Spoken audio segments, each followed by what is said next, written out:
ఆస్ట్రేలియాలో మెల్బోర్న్లో హైదరాబాద్కు చెందిన మహిళ కొడుకుతో కలిసి సూసైడ్ చేసుకుంది. తమ అపార్ట్మెంట్లో శవమే కనిపించిన సుప్రజని ఎవరైనా చంపేశారా లేక ఆమె సూసైడ్ చేసుకుందా?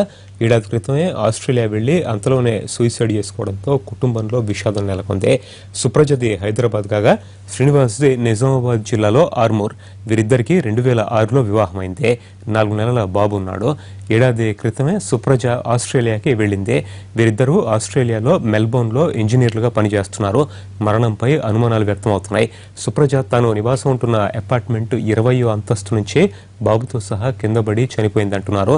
అయితే అది ప్రమాదమా లేక పథకం ప్రకారం జరిగిందా అనేది దర్యాప్తులో తేలాల్సి ఉంది.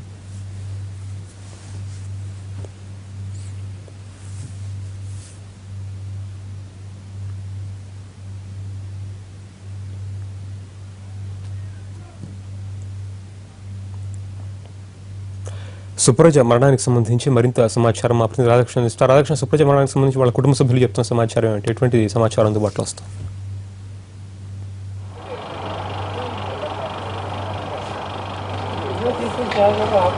రాధాకృష్ణ అన్నా ఓకేగా.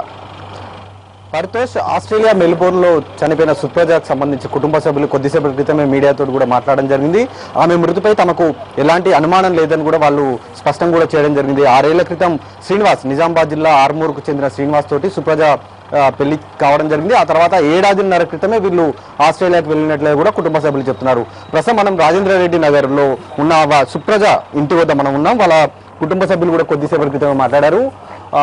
3 రోజుల క్రితం వాళ్ళు నివాసం ఉంటున్న అపార్ట్మెంట్ 20వ అంతస్తు పై నుండి సుప్రజతో పాటు ఆమె 6 నెలల బాబు ప్రమాదవశాత్తు కింద పడి చనిపోవడం జరిగింది. ఈ సంఘటన పైన ఆస్ట్రేలియా పోలీసులు, మెల్బోర్న్ పోలీసులు కూడా ఇప్పటికే కేసు నమోదు చేశారు. ఒక అనుమానాస్పద మృతి కింద కూడా కేసు నమోదు చేసి దర్యాప్తు చేస్తున్న పరిస్థితి కూడా ఉంది. మరొక వైపు నిన్న రాత్రి శ్రీనివాస్ తండ్రి గంగాయర్ కూడా ఆస్ట్రేలియాకి బయలుదేరి వెళ్ళడం జరిగింది. అయితే సుప్రజకు సంబంధించిన విషయంలో వాళ్ళ బంధువులు కానీ ఎవరు కానీ అక్కడ ఆస్ట్రేలియా లేకపోవడంతో ఈ సంఘటనకు సంబంధించిన సమాచారం తమ వద్ద పూర్తి స్థాయిలో లేదని చెప్తున్నారు. ఇప్పుడు గంగాధర్ అక్కడికి వెళితేనే సంఘటన ఏ విధంగా జరిగింది అనేది కూడా చెప్పే అవకాశం కనబడుతుంది.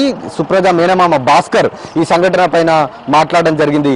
ప్రస్తుతానికి ఈ సంఘటనపై ఎలాంటి అనుమానం లేదని చెప్తున్నారు. అయితే వాళ్ళు ఆస్ట్రేలియాకి వెళ్ళడానికి తమ వద్ద పాస్పోర్ట్ వీసాలు లేవు కాబట్టి వెళ్ళలేకపోయామనేది ఒకవైపు వాళ్ళు చెప్తున్నారు. సుప్రజ మృతదేహాన్ని అలాగే ఆమె 6 నెలల బాబు మృతదేహాన్ని హైదరాబాద్ తీసుకొచ్చేందుకు అవసరమైన ఏర్పాట్లు కూడా వాళ్ళు ఒకవైపు చేస్తున్నారు. మరొక వైపు సుప్రజ 6 నెలల క్రితం పెళ్లి చేసుకుంది. వీళ్ళిద్దరు కూడా చాలా అన్యోన్యంగా ఉండేవారు. వాళ్ళ మధ్య ఎలాంటి మనస్పర్ధలు కూడా లేవనేది సుప్రజ కుటుంబ సభ్యులు చెప్తున్నారు. అయితే ఆమె చనిపోయిన సంఘటనకు సంబంధించి కూడా ఎలాంటి అనుమానం కూడా వ్యక్తం చేయట్లేదు. కాబట్టి ఆమె మృతదేహాన్ని అలాగే ఆమె కొడుకు మృతదేహాన్ని హైదరాబాద్ తీసుకొచ్చే దిశగా ఏర్పాటు చేస్తున్నారు. గంగాధర్ ఎవరైతే శ్రీనివాస్ తండ్రి ఉన్నారో అతను అక్కడికి వెళ్ళిన తర్వాత మిగిలిన ప్రాసెస్ పూర్తి అయిన తర్వాత మరొక 2 రోజుల్లో ఆమె మృతదేహం ఇక్కడికి తీసుకొచ్చేందుకు అవకాశం కూడా కనబడుతుంది. Paritosh, thank you Radhakrishna.